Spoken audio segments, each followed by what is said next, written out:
Time had a strange way of moving inside Brookfield State Prison.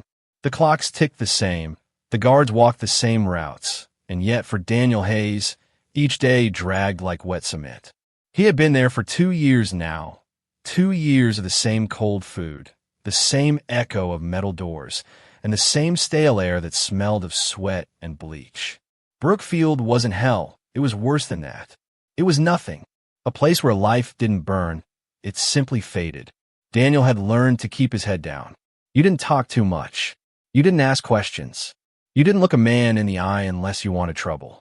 Most days he'd sit on his bunk, stare at the peeling gray paint on the wall, and wonder if anyone outside even remembered his name. Then came the letter.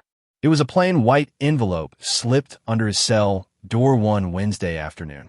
At first, he thought it was another notice from the warden's office, maybe something about visitation rules.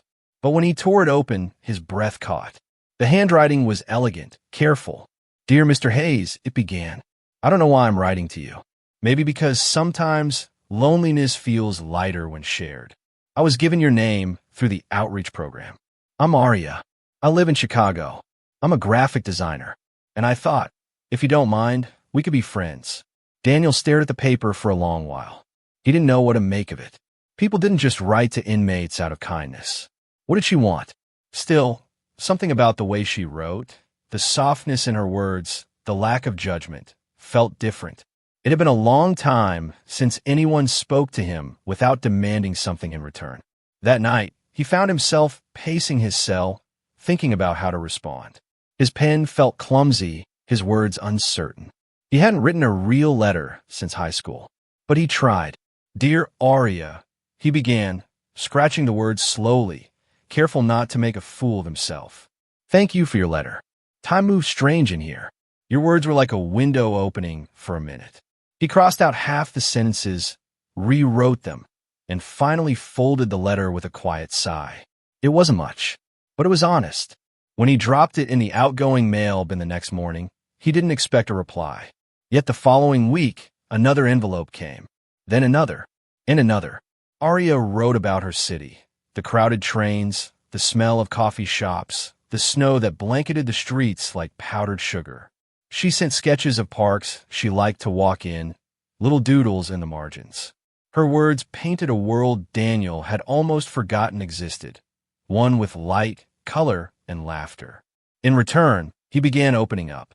He wrote about his childhood, his mistakes, his mother who died before she ever saw him try to be better. He told her how he wanted to own a small car repair shop one day, if life gave him a second chance. Aria didn't pity him. She didn't lecture him. She just listened. For the first time in years, Daniel felt seen. Not as a number, not as a criminal, but as a man. Soon, the letters became the only thing that mattered. He waited for them the way a starving man waits for food. When mail call came, he would sit at the edge of his bunk, heart pounding, hoping to hear his name. And when the guard finally shouted, "Hayes, you got one," it was like a spark in the darkness. Her words were warm, alive, filled with care. "Maybe we both just needed someone to talk to," she had written. Daniel smiled as he read that line over and over again. For the first time in years, the silence of Brookfield didn't feel so suffocating. He didn't know it yet, but that letter, the one written in neat, unremarkable handwriting, would become the beginning of everything. The light that would guide him. And, in the end, the fire that would destroy him. The letters kept coming. Neat white envelopes carrying the warmth of a voice Daniel had never heard, yet somehow felt he already knew.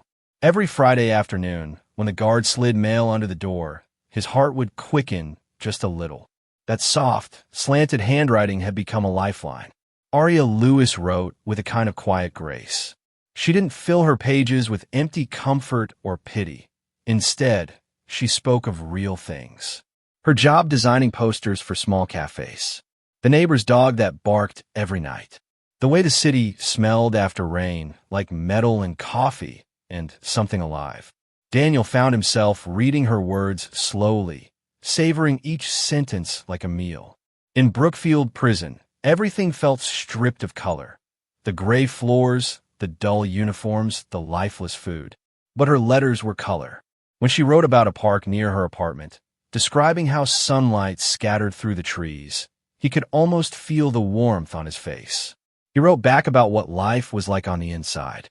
The clang of metal doors, the fights in the mess hall, the loneliness that settled deep in his bones. He told her he used to fix cars, that he loved the sound of an engine catching after a long silence.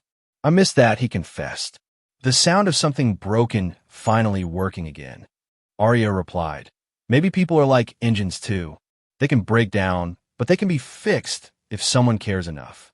Daniel read that line so many times the paper began to tear where his thumb rested. Over the months, their letters grew longer.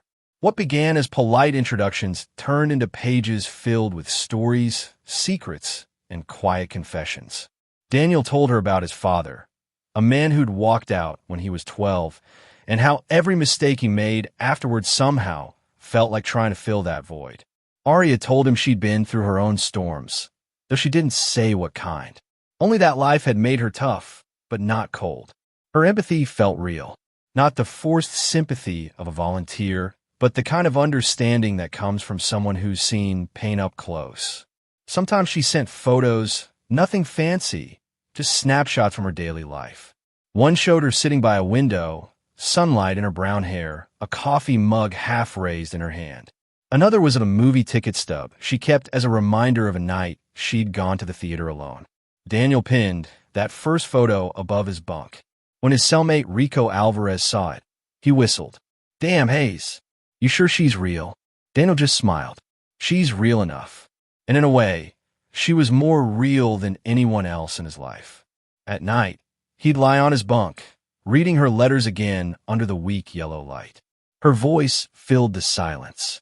Her words made him feel human again, something he hadn't felt in a long, long time. He began to write differently, not like an inmate, not like a man waiting for time to end, but like someone living again. He told her about dreams he didn't even know he still had, buying a small garage after release, painting it blue, maybe keeping a dog. Arya encouraged him. "You be good at that," she wrote. "You see people the way you see machines, broken, but still worth fixing." He laughed softly when he read it, thinking how easily she understood him without ever seeing his face. And somewhere between one letter and the next, the tone changed. Their words became warmer, more personal. They began using first names. She ended her letters with, "Write soon, my friend." But Daniel no longer felt like just a friend. Her letters were the only voice that reminded him he was still a man, not a number. And in a place built to crush every trace of feeling, that voice from the outside had begun to sound like salvation itself. He didn't know it yet, but every line he wrote to Arya, every hope, every confession, was drawing him deeper into a love story that would never survive the light of day. By the time the first spring rain swept across the prison yard, the letters between Daniel and Arya had already filled a shoebox under his bunk. Each one was folded with care, still smelling faintly of paper and perfume. He sometimes caught himself tracing the edges of the envelopes, wondering how something so small could carry so much life. He'd read them when the world outside his cell fell silent. After lights out, when the only sound left was the rhythmic drip of the leaking faucet. Her words were warmth in a place built entirely from cold. One morning, Daniel received a letter heavier than usual. Inside, he found a small photograph. Arya sat on a park bench, sunlight spilling across her shoulders, her smile soft and almost shy. Underneath the photo, she'd written, "Thought you might like to see who's been talking your ear off." He stared at that picture for a long time. The prison walls seemed to fade, and for the first time in years, he felt something close to peace. From that day, her photo stayed taped to the concrete beside his bed, a bright fragment of the world he dreamed of returning to. When the other inmates teased him, he didn't care. "Yeah," he'd say with a half smile. "That's my girl." Arya's letters grew more personal. She wrote about loneliness, about nights staring at the city lights and wishing someone were there to listen. She confessed she hadn't been lucky in love, that most men wanted something simple, not someone with too many thoughts. Daniel wrote back, "Maybe simple is overrated. You're the only person who's ever really listened to me." For months, their words became an invisible thread connecting two worlds, the concrete cage and the city skyline. Daniel lived from letter to letter, measuring time not in days but in envelopes. Then, one night, he wrote something without planning to. The words spilled out, honest and raw. You know, Arya, sometimes I think I love you. He stared at the sentence for a long time before sealing the envelope, unsure whether to send it. But he did. 2 weeks later, her reply came. Sometimes I think I love you too, Daniel. He read the line over and over until the letters blurred through his tears. The romance that followed was pure and fragile, built entirely on words.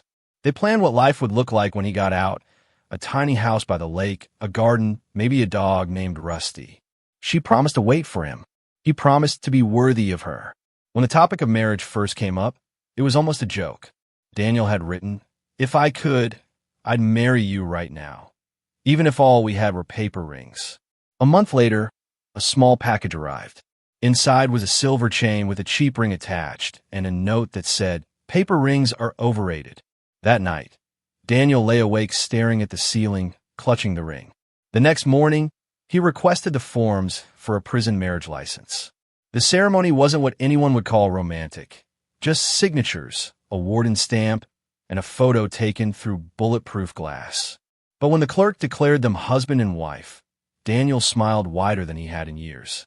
To everyone else, it was absurd, a convict marrying a woman he'd never touched. But to Daniel, it was everything.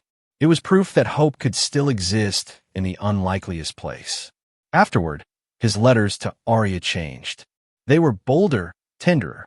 He began calling her my wife. He spoke of the future like it was a promise etched in stone. And for a while, it was enough, the fantasy of love that could survive bars, chains, and time. Daniel didn't yet know that the truth waiting behind those letters would soon tear that fragile world apart. By late summer, Brookfield Prison was suffocating in heat. The air barely moved, and tempers flared faster than the fans could spin. Yet for Daniel Hayes, the days had never felt lighter.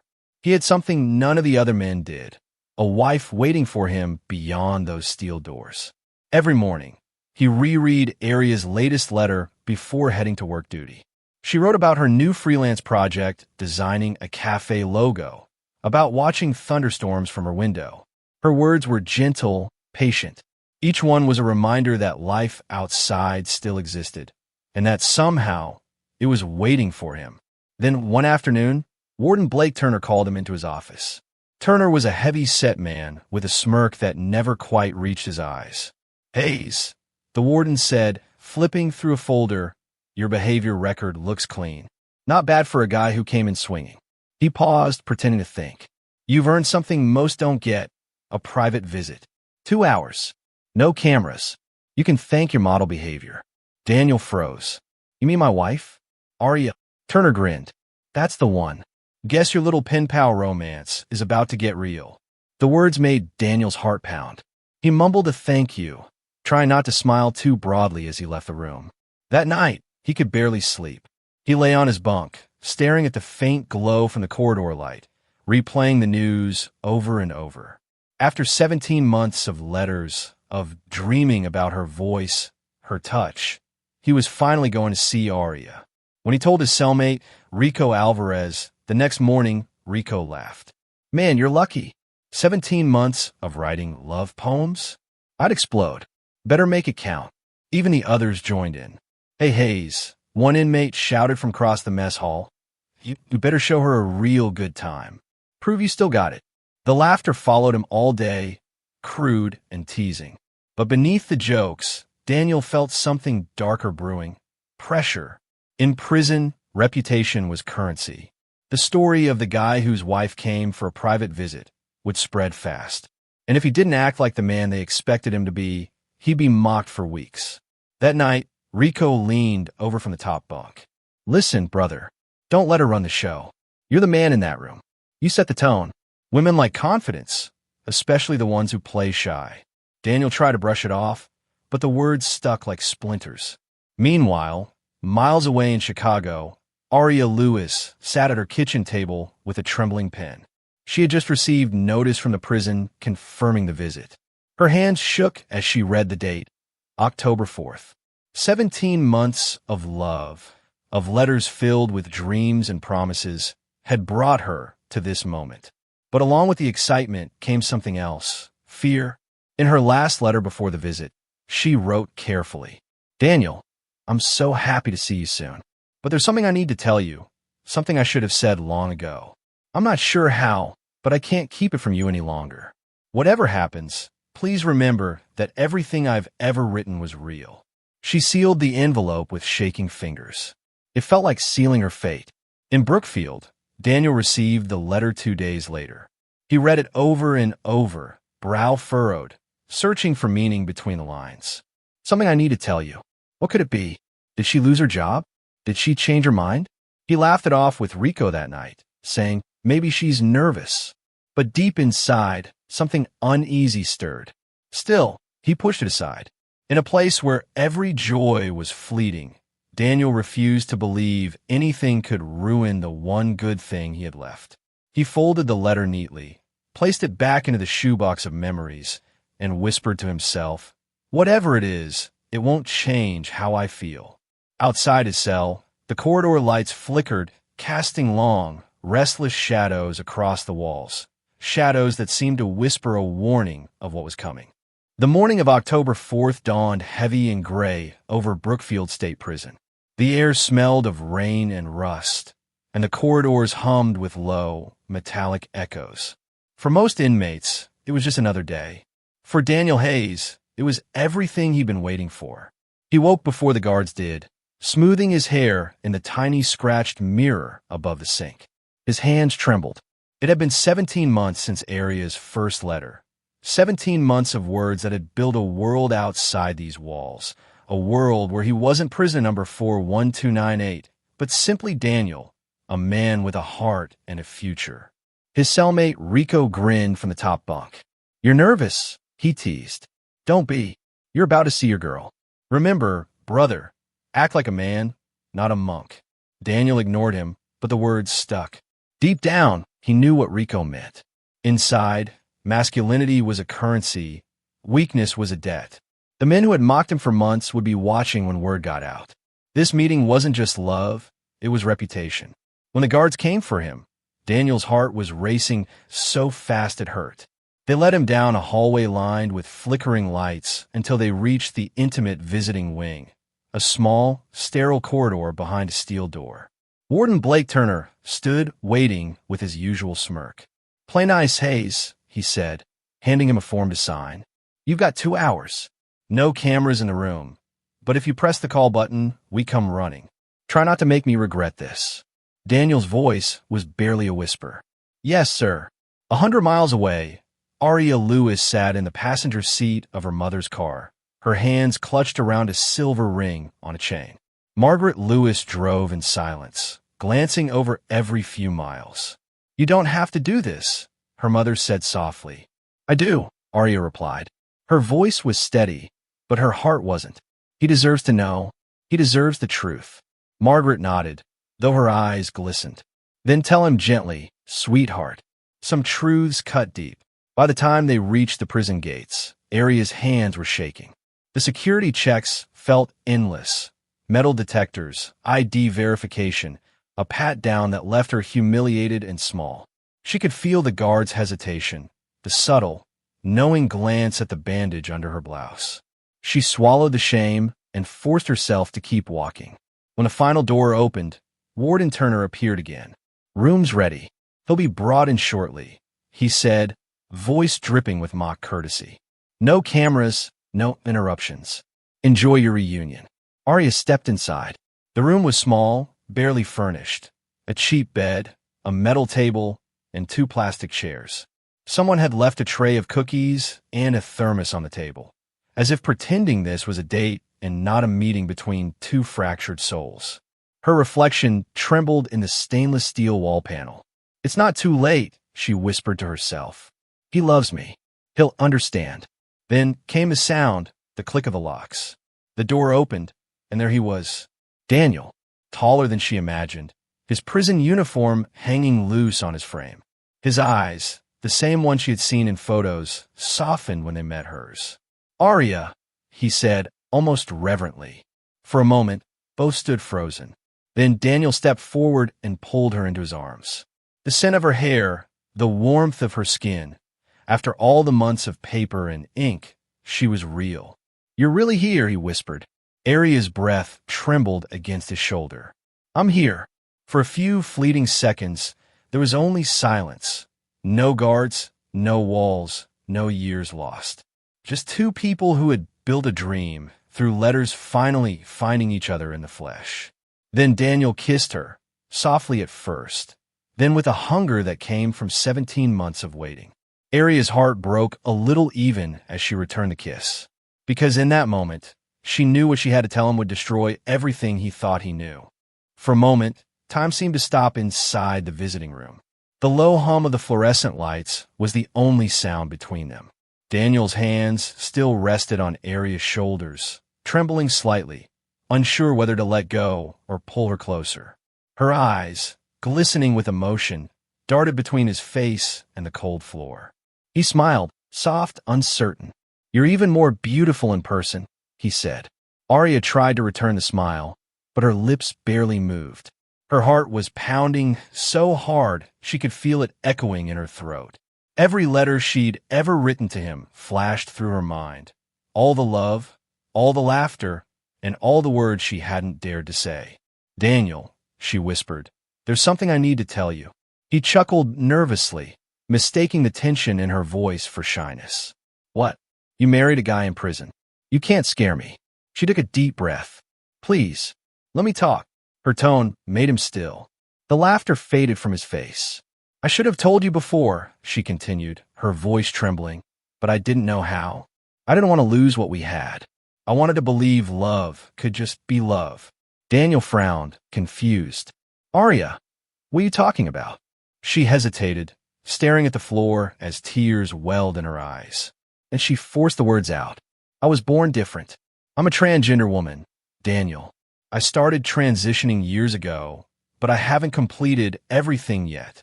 Silence. The world inside that small concrete room suddenly felt smaller, the air heavier. Daniel stared at her, his mind scrambling to process what he'd just heard. "What?" His voice cracked. "I'm transgender," she repeated softly. "But everything I said to you, every word, was real. I love you." He blinked, as if waiting for her to laugh, to say it was a joke. But she didn't. The truth hung between them like a blade. He took a step back, eyes wide. No, that's impossible. I've seen pictures of you. You're a woman." "I'm a woman," Arya said, her voice breaking but firm. "In every way that matters." Daniel's breathing quickened. His stomach twisted. He felt hot, then cold, then sick. "You lied to me." "I never lied," she said.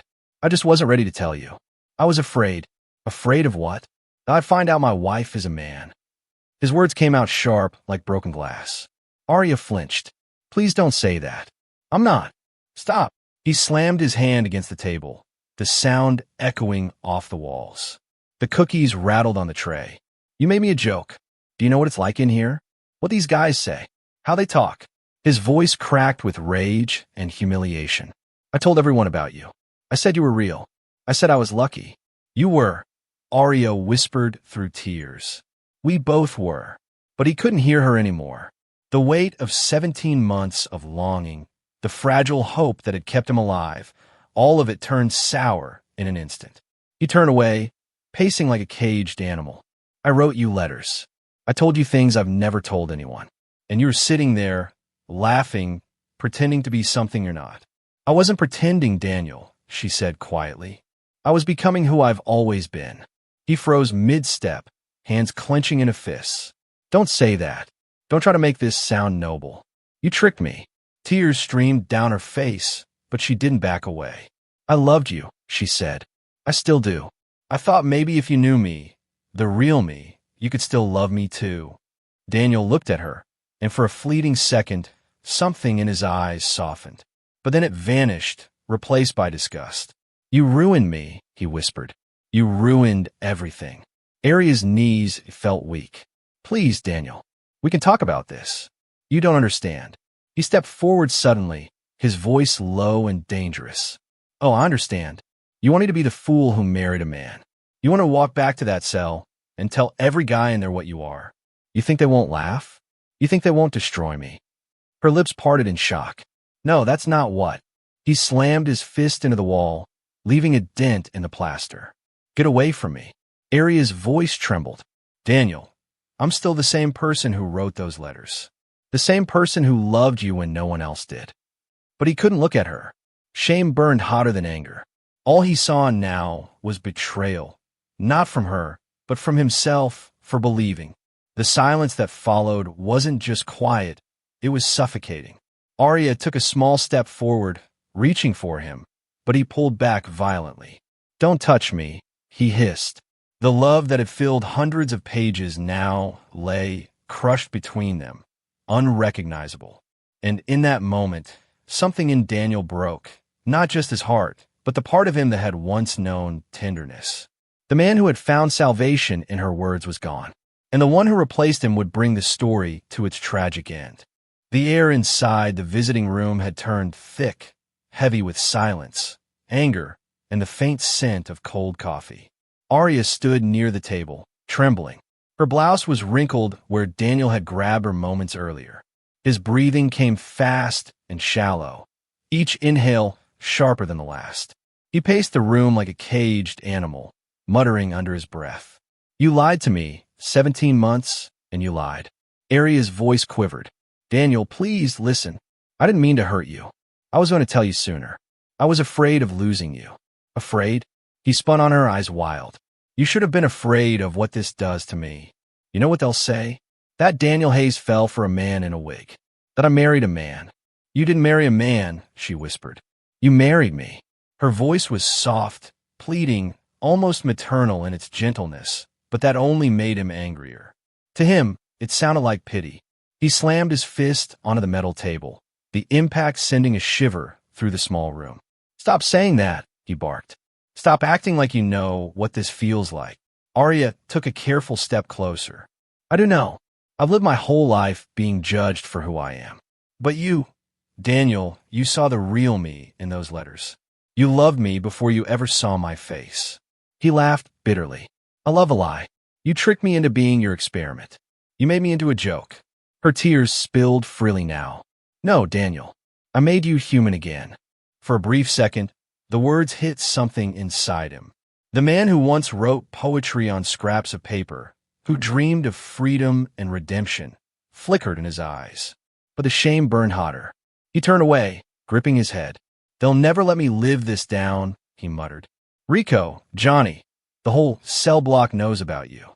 They'll never stop talking. They don't matter." Aria said, voice trembling. "What matters is us. Us." He snapped back toward her. "There is no us. You destroyed that the second you walked in here." She tried again, her voice breaking. "I love you, Daniel. That hasn't changed." Something inside him snapped. "Love?" He spat, his tone trembling with rage and humiliation. "You call this love? Making me a freak in front of every man I know?" He took a step toward her, closing the distance between them. His hands were shaking, not just from anger, but from the raw terror of what her truth meant about him. Aria backed up until her legs hit the bed frame. "Please," she whispered, "don't do this. Don't tell me what to do," he shouted, grabbing her wrist. The grip was rough, desperate. "Daniel, you're hurting me," she gasped. "Am I?" His voice broke, half laughing, half crying. "You think you can hurt me and just walk away?" Her tears blurred her vision. "You're not this person. You're kind. You're good." "I was," he roared, "until you made me into something else." He pulled her closer, his hand gripping the back of her neck as if he couldn't decide whether to hold her or strangle her. His breath came in ragged bursts. "Prove it," he hissed. "Prove you're a woman. You said you are, so prove it." "Daniel, please," she begged. "Not like this." Her plea hung in the air, trembling, but it couldn't reach him anymore. The echo of Rico's taunting words circled in his mind like a curse. Don't let her lead. Be a man. Take what's yours. He wasn't thinking. He was unraveling. Aria tried to pull away, but his grip tightened. She screamed his name, the sound raw, desperate, echoing off the steel walls. And then, something broke completely. Daniel shoved her down onto the bed, his rage spilling into violence, confusion, horror. But when she screamed again, when he heard the pain and terror in her voice, something inside him shattered. He froze, staring down at her, his hands trembling. Arya looked up at him, eyes wide with fear and heartbreak. "Daniel," she whispered, her voice barely audible. "Please stop." The sound of her voice, so full of love even in that moment, was the last thread of humanity holding him back. But shame twisted that love into something unbearable. In that instant, every letter, every promise, every fragile hope they had built collapsed. Daniel stumbled back, chest heaving, eyes wild with disbelief at what he had almost done. Arya lay trembling, clutching her torn blouse, whispering his name like a prayer. But the man who had once loved her couldn't hear it anymore. And the silence that followed wasn't peace. It was the sound of something precious dying, right there in that small, locked room. For several seconds after the struggle, there was nothing but silence. Arya's sobs had faded into soft gasps, and Daniel's chest rose and fell in jagged bursts. The air in the room was heavy, too heavy. The cheap lamp above them buzzed faintly, flickering, casting shadows that looked like ghosts on the concrete wall. Arya sat up slowly, clutching the front of her torn blouse. Her face was pale, streaked with tears. "Daniel," she whispered, "please, we can still fix this." But Daniel's eyes were blank. He looked at her the way a man looks at a reflection he no longer recognizes. Somewhere deep inside him, a small voice was screaming, telling him to stop, to listen, but shame drowned it out. "You can't fix this," he muttered, pacing, his hands trembling. "You can't fix what you did to me." "Daniel, I didn't do anything to you," she pleaded. "I loved you. That's all I ever did." Her words twisted the knife of humiliation deeper. He thought about Rico's laughter, about the guard's smirks, about the cruel jokes that would flood the cell block once this truth got out. Every memory of kindness now burned like poison. "You ruined me," he whispered. Arya stood, shaky but determined. "No, Daniel, you're not ruined. You're just scared." She took a small step forward, her voice breaking but steady. "You can still be the man I believed in." For one fleeting moment, something flickered in his eyes, a trace of the Daniel she had known, the one who wrote letters about lake houses and redemption. But then it was gone. He moved before he realized it. His hand shot out, gripping her throat. The sound that came from Arya wasn't a scream, just a small, stunned gasp. Her eyes widened, terrified, but she didn't fight. Her hands rose, weakly pressing against his chest. "Daniel," she croaked, "please don't." But his mind was somewhere else, trapped in a storm of anger, shame, and fear.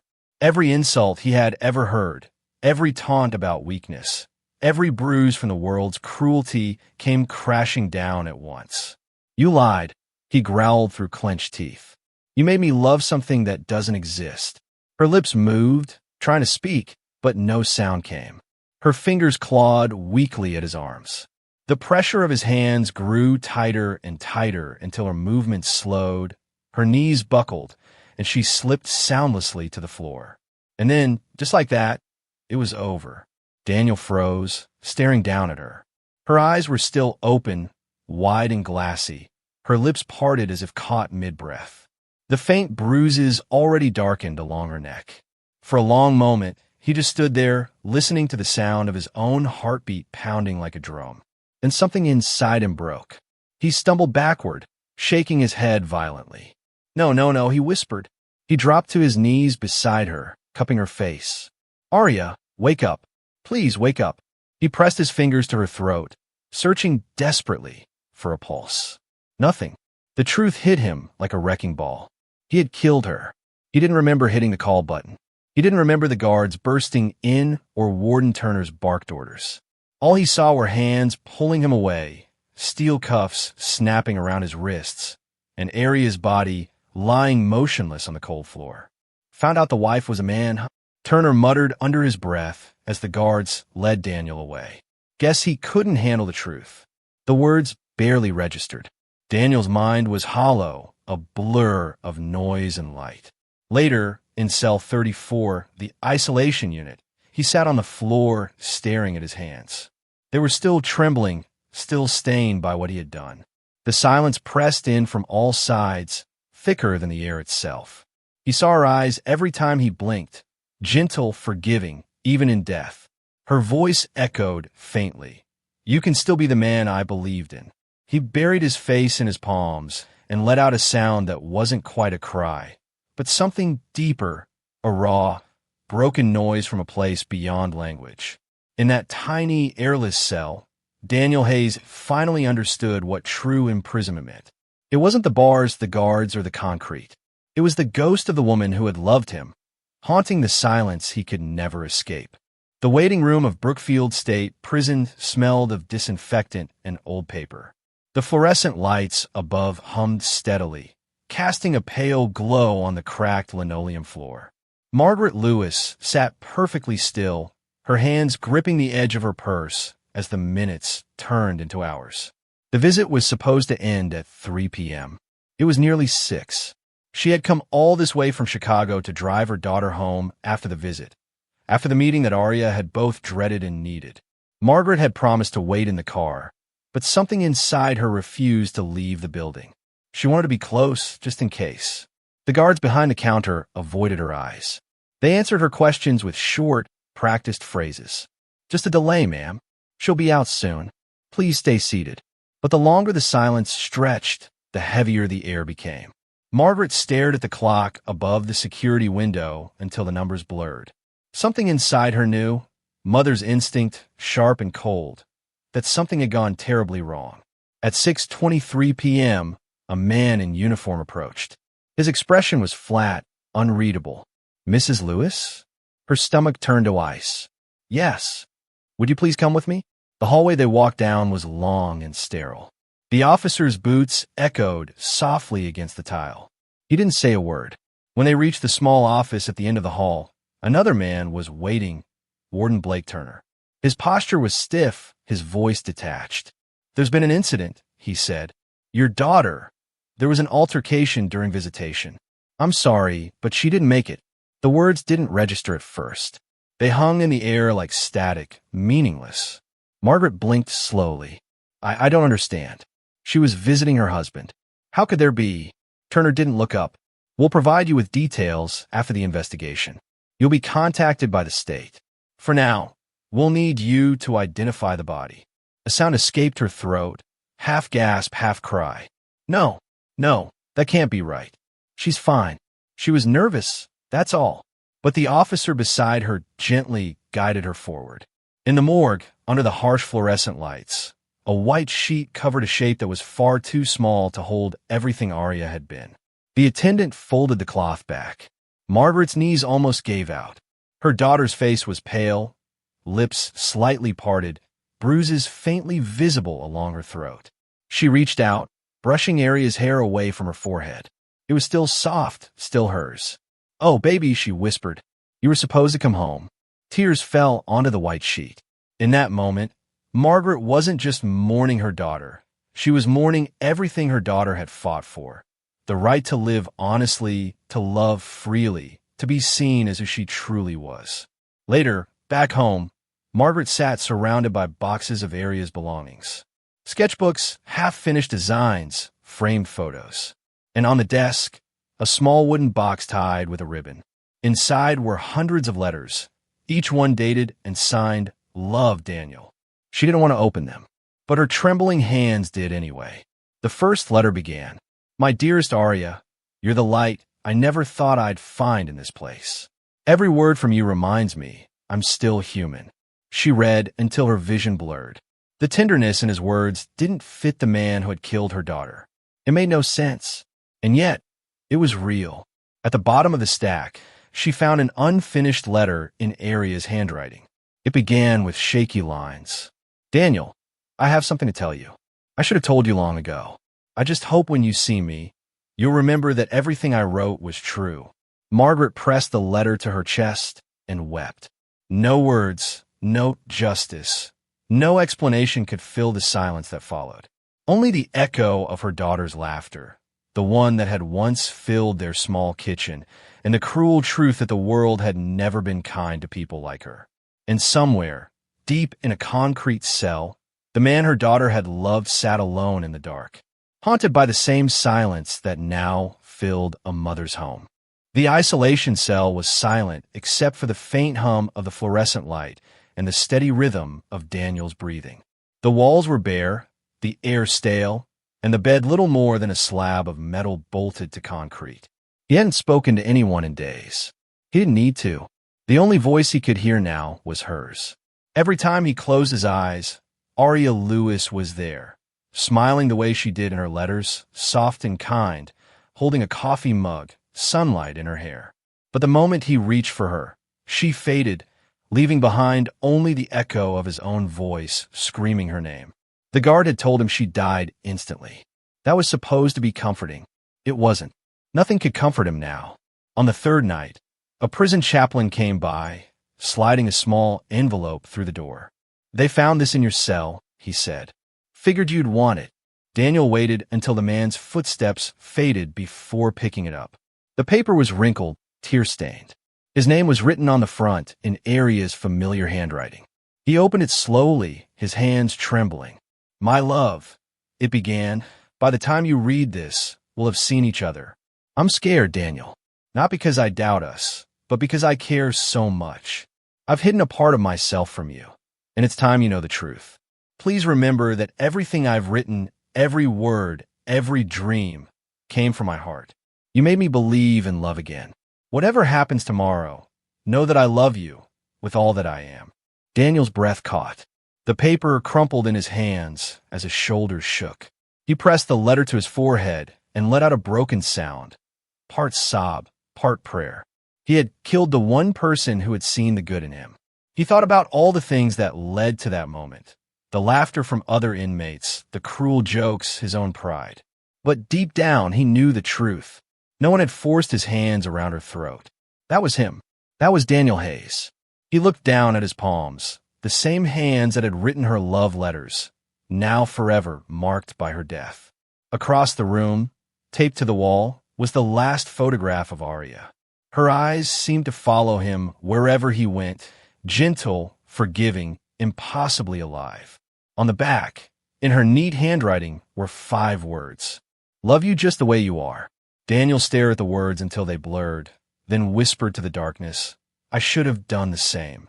Outside, the wind rattled the narrow window bars. Inside, the man who once found salvation in love sat alone, haunted by the memory of a woman who taught him that love was real, and by the realization that he had destroyed the only proof he ever had.